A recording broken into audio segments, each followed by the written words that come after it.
Happy Friday. Mr. H here with you. Glad you got to the end of the week. Of course, you know you'd get there. Was there any doubt? The only doubt, we'll reserve the Cleveland Browns to remain in doubt, seeing that quarterback carousel they've had this week. But hey, we'll get to that soon enough, man. Just another glorious day here in paradise, right? Every meal is a banquet and every paycheck's a fortune. If you believe that, I got some beachfront properties to sell you in Arizona. How you guys doing, man? Welcome to Planet Earth, and time to plunge into some history. Hey, back in 2012, remember the Mile High Miracle, the game that would not end? Yeah, the Denver Broncos and Baltimore Ravens. This thing went 2 overtimes before the Ravens finally won it on their way, unfortunately, to winning the Super Bowl that year. Yeah, I remember that game. It just wasn't going to end, man. It just kept going on and on and on. And it reminded me of the city of Carthage. Yeah, Carthage in North Africa. I call that the city that wouldn't die. That's what we're talking about today, Carthage. Carthage over there in Tunisia, see it right there in the middle of the map, just to the southwest of Sicily, was originally a Phoenician colony. Phoenicia's over in Lebanon. Became overpopulated and did the whole colonization bit. See, look at all the places they settled over here. A lot of people say it reminds them of Great Britain and America, whereas, you know, they start off with a mother country, then a colony, and the colony becomes richer than the mother country. Yeah, Carthage was rich, sitting right there in the trade routes, the middle of the Mediterranean, fought with the Greeks for Sicily and later the Romans. So Carthage was a very rich city, and it was just the king of the Western Mediterranean, a lot of influence in the East, trade routes all over the place, stuff reaching all the way as far as Central Asia, and some people say even China. Of course, we know about Carthage because, you know, they fought with the Romans. Also fought with the Greeks over Sicily. And you never see Carthage getting good press because the only sources you have are Greek and Roman sources. How does this happen? Well, we know the Punic Wars, the first one. We talked about that before, where the Romans took a page out of Spartan book there and created their own navy and won. The second Punic War with the elephants, right, going all the way to Rome. That looks like a really big elephant there, right? I think it's a mastodon or Paleoxodon or something. Yeah, it might be a little exaggerated. It reminds you of Lord of the Rings a little bit there. And then we got the third Punic War, 146 to 149 to 146 BC, and that's why we don't have any Carthaginian records. They burned down Carthage. Only people who wrote about the Carthaginians when people didn't like them. Carthage was just, like I said, even back then, you beat them in the first war, they came back with the second war, the elephants. You beat them then, they came back a third time, and Rome decided to get ahead of the game and burn Carthage down after a 3-year siege. So that's it. No more Carthage, right? They sowed the soil with salt and knocked down every wall, so no wall was 2 bricks high. Well, they did all of that and promptly refounded the city as Roman Carthage. So yeah, like I said, it's already showing that it's like a zombie. It just won't go away, man. Septimus Servius, he's a Roman emperor. Guess where he was born? Yeah, in Carthage. In the year 193, he is the governor of Pannonia Superior, right there. Basically, it's Hungary these days. He was born and raised in Carthage. His father was Carthaginian. His mother was Roman. Of course, he's Roman. Look at the name. Was a general, became a governor. And in 193, during the time of the Barrack Room emperors, he launches a coup, takes Rome, and becomes the Roman emperor. Right, a Carthaginian. A Roman emperor with Carthaginian descent. Yeah, nobody saw that one coming, huh? Hey, in 455, when the Roman Empire, the west side, is starting to fall apart, the Vandals, a Germanic tribe, come all the way down through Spain into North Africa. They conquer Roman North Africa, and they make their capital in, you guessed it, Carthage. And Carthage becomes the capital of Vandalic North Africa. And Carthage gets its revenge, kinda, in 455, when the Vandals sail all the way up to Rome and sack Rome. Yeah, somewhere Hannibal was smiling. The Romans try to get back at him with a big naval expedition in 467. That gets completely destroyed. So Carthage seems to have had, at some level, some kind of revenge. But hey, welcome to the ancient world, man, because when it's over, it still isn't over. Yep, Byzantine conquest in 534. Is this Rome's revenge for Carthage's revenge? Yeah, it never ends, man. You thought the Steelers and Ravens were bad. Yep. The Roman Empire, the west half falls apart in 476. The east half lives on, as you should well know. Called the Byzantine Empire, though no Byzantine ever called himself a Byzantine. They're speaking Greek at that point, but there's still a lot of Latin influence. Belisarius, that's the guy right there, Byzantine general sent by Justinian to reconquer the west. They start off with Vandalic North Africa. They conquer Carthage. Carthage is once again under Roman control. And there he is, Belisarius, taking, that's not a Vandal general who's taking a knee. It's actually an Ostrogothic one, but you get the point. My Belisarius, a good general, conquered Vandalic North Africa, conquered Ostrogothic Italy after a serious long campaign, took a bite out of Visigothic Spain. Theodora, the empress, didn't like him, so he kind of had to retire early. Came out of retirement to chase off the Bulgarians when it came close to Constantinople. But nope, we're back to Carthage, and Carthage is again under Roman control. Does Carthage disappear from history? Not even close, man. Look at this, the Umayyad conquest of Carthage. Yep, just when the Romans think it's theirs forever, no chance. In between, of course, remember how Heraclius was the governor of Carthage and had to go save the empire from the Persians. Something happened to my slide there. We'll just keep going.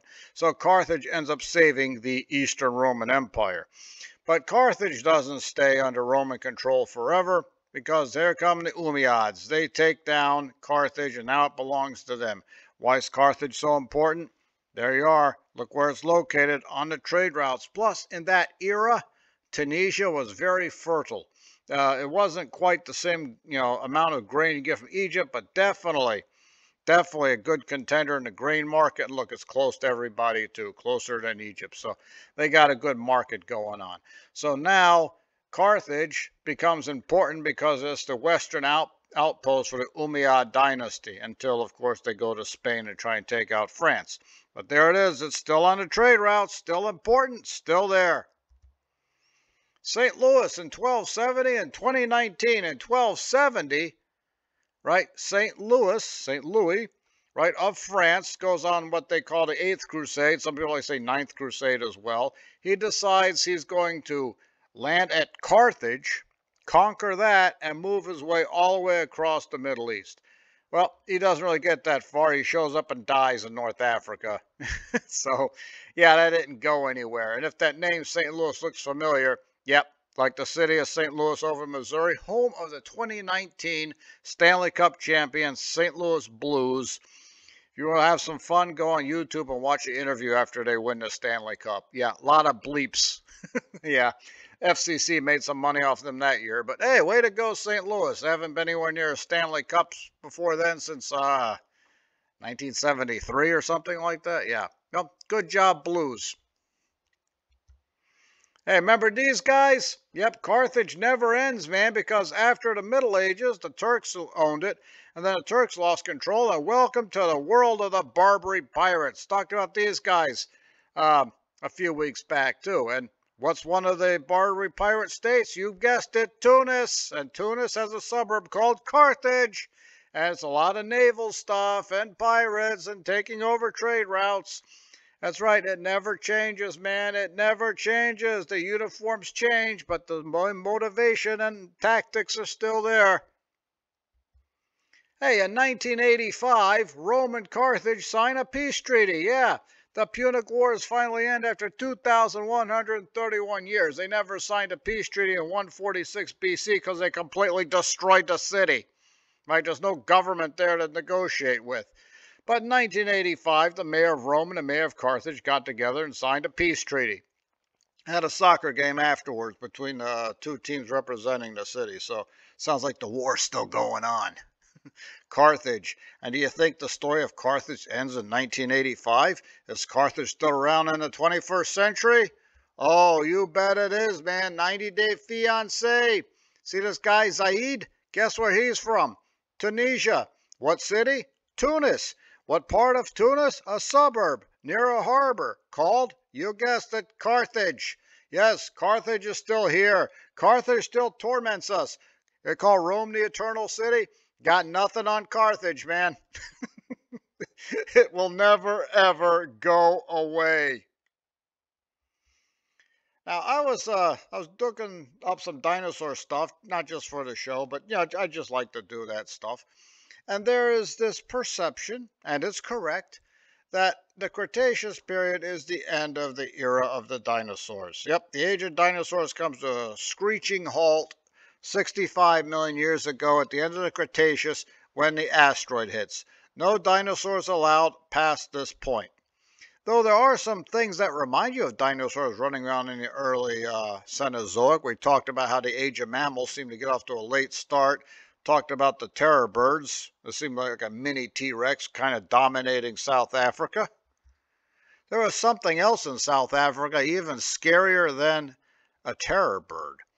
Yes, the Cenozoic era is the age of the mammals, but for some reason South America didn't get the memo. Not only the terror birds running around, but this thing, Eert26, one of the most terrifying reptilian predators ever to walk the land. And it's not even a dinosaur. It's not even in the Mesozoic. Yeah, it's running around in what's supposed to be the age of the mammals.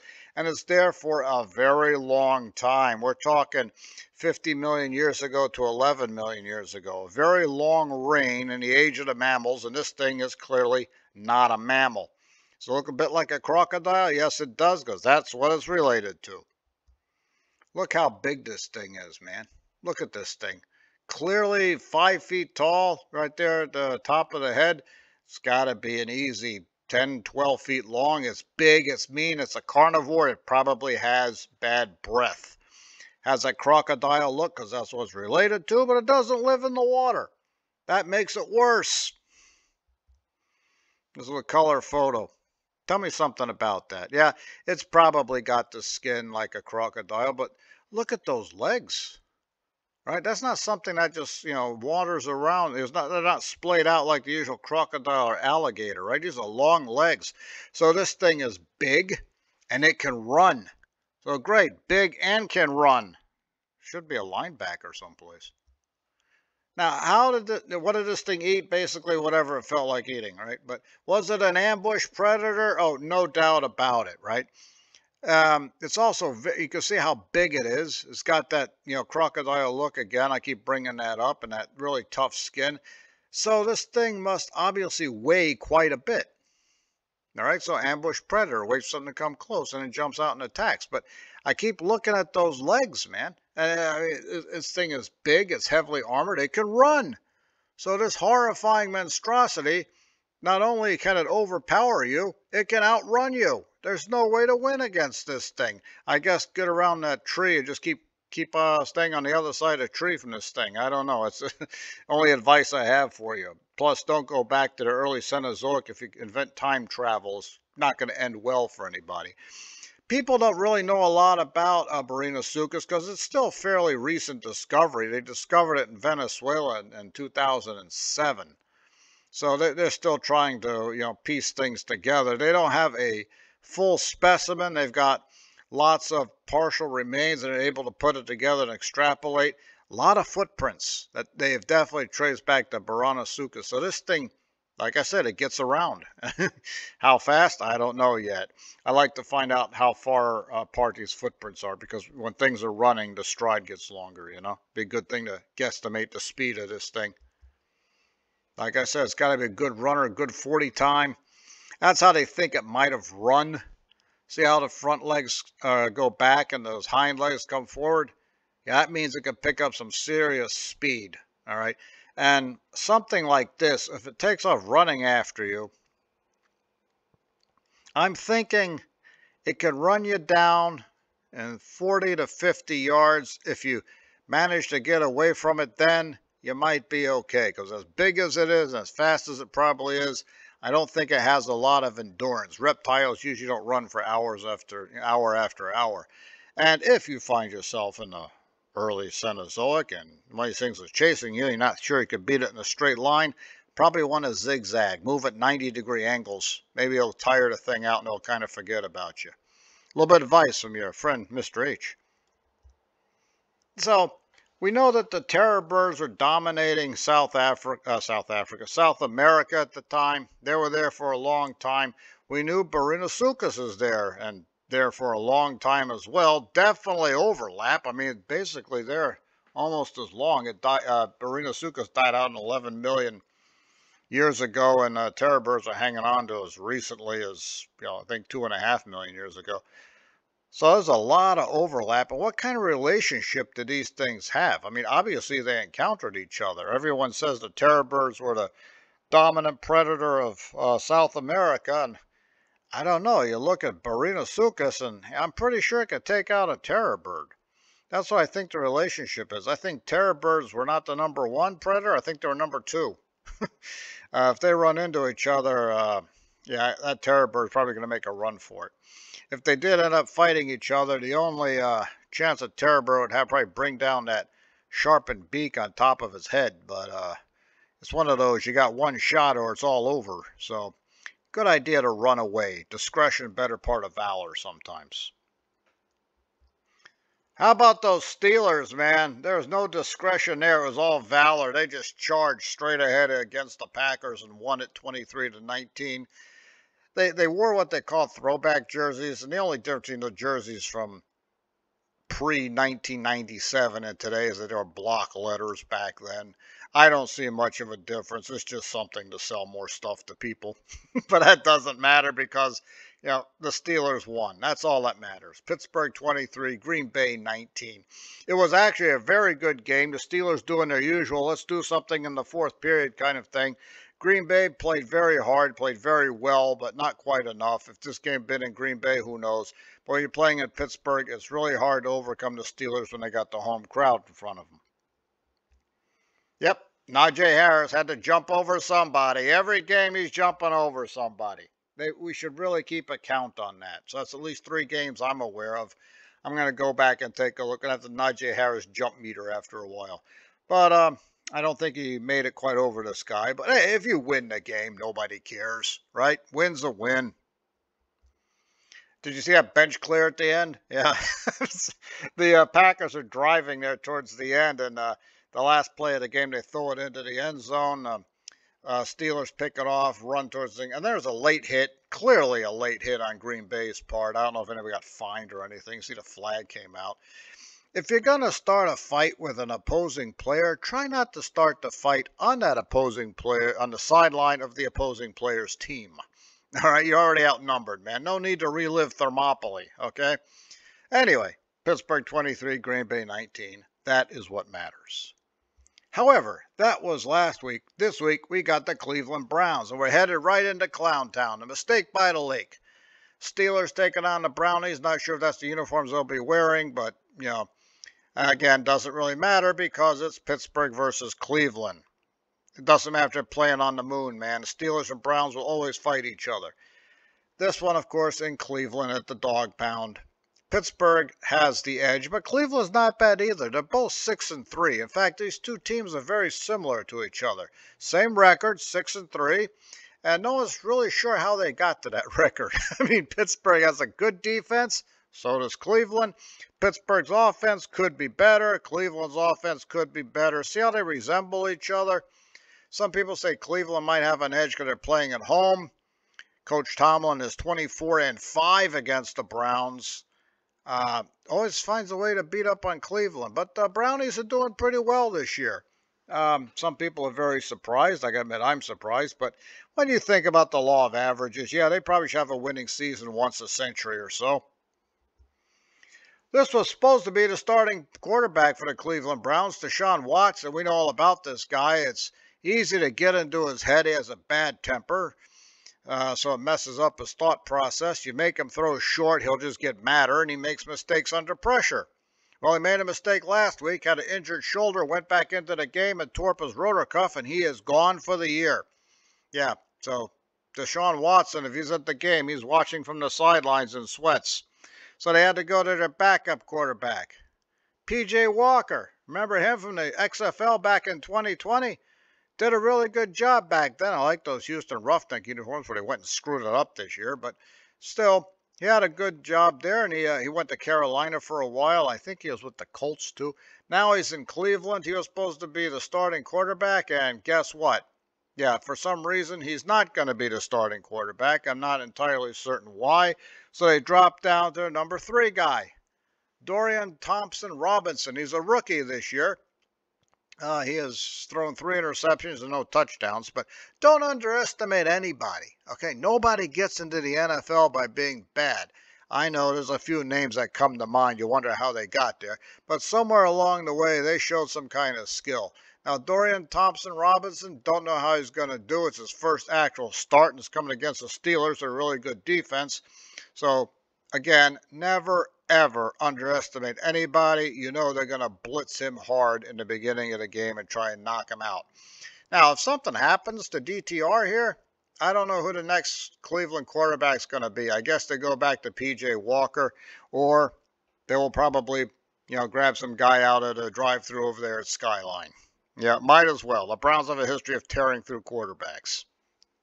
Now, how do we beat the Browns? Well, they got a running game. Remember how Nick Chubb got his knee destroyed in that very game? There you see a picture of? Yeah.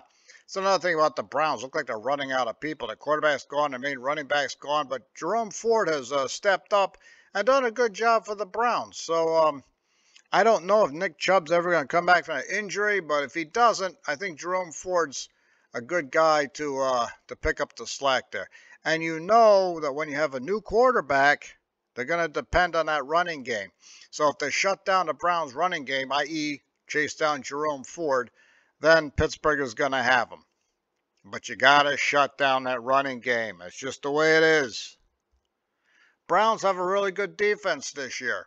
Yeah, I'm mystified by it as well. And that's the guy you got to go after right there, number 95, right? Myles Garrett.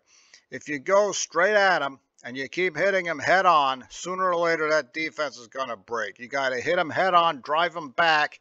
Even if you don't rip off huge gains, you can pull out 3-4 yards a shot, you will just keep that ball moving, and there's nothing they can do to stop you. And then they start bringing the linebackers up. They got 7 people in the box. You throw over the linebacker to somebody who's 10 yards downfield, he's going to catch it. Everyone's 5 yards in front of him. He turns around. There's nobody within 10 yards. Hey, you could pick up 15, 20 yards a shot easy, and the field's 100 yards long, so it doesn't take too many passes to get close to the end zone, right? Steelers, we know they got a good defense. Steelers, defense / quasi-offense. You have a way of picking off passes and bringing it back for touchdowns. Yes, we're going to need quite a few of those, please. It's just a standing order from now until the end of time. The Steelers lead the league in takeaways. Yeah, Steelers defense is up there. They're good defense, aggressive defense. They're good at knocking the ball loose and grabbing it. We're going to need to do that over and over and over. Just get used to it. Pittsburgh's defense get us to the playoffs, maybe a Super Bowl. Who knows? And it'll probably get you a raise later on down the road. Wink, wink, nod, nod. Say no more. Once again, that running game, there's Najee Harris jumping again there. You knew that was coming. And there's Jalen Warren on the other side. You got that 1-2 punch, man. You just keep pounding away at the middle of that defense, of anybody's defense, and they will fall apart on you. And if you can run the ball, you are going to win. Guarantee it. 99.9%. Yeah, that 1%, who knows sometimes. Now it's time for Kenny Pickens to step up, right? I have the greatest stats. There's only got a few touchdowns to his name, but he's getting better. He's, like I said, a new quarterback, still young, not quite as young as, the Browns quarterback, but, not that much of a difference. He's starting to throw the ball a lot better. He's got really good leadership potential because when it comes to that fourth period, man, it's like the second coming of Tom Brady. So time to step up, Kenny. Got to be a leader. Start throwing the ball a bit more. That running game works, the passing game will follow. Hey, and let's close up with the Grey Cup, 110th Grey Cup in Hamilton, Ontario. Mr. H's old CFL stomping ground there. Got Montreal versus Winnipeg. Not sure that's the uniforms they're going to be wearing, but hey, it's Canada, right? Have some fun with it. Watch the 3 downs and 110-yard field and that annoying single point thing they do when the when a kickoff goes to the end zone, nobody brings it out. The team that kicked it off gets a point. Or if you miss a field goal, they don't bring it out, you get a point. I don't know what that's all about. It sounds like somebody's got some issues there. But hey, the Grey Cup will be on Sunday. I'm going to watch it because it's in Hamilton. It's where I used to play briefly. It's not the same stadium, but it's the same town, right? The same depressing ex-Steel town. But hey, it's all good, man. You guys have some fun. You guys have a fantastic weekend. Don't forget to like and subscribe. Point out my many, many errors, including misspelling Hamilton I just saw, down there in the comments. Hey, Buddy Boo and I will come back to answer you, or maybe we'll just ignore you. But it's always fun to read it anyway. Have a great day. Have fun. Keep it safe. Be nice to everybody.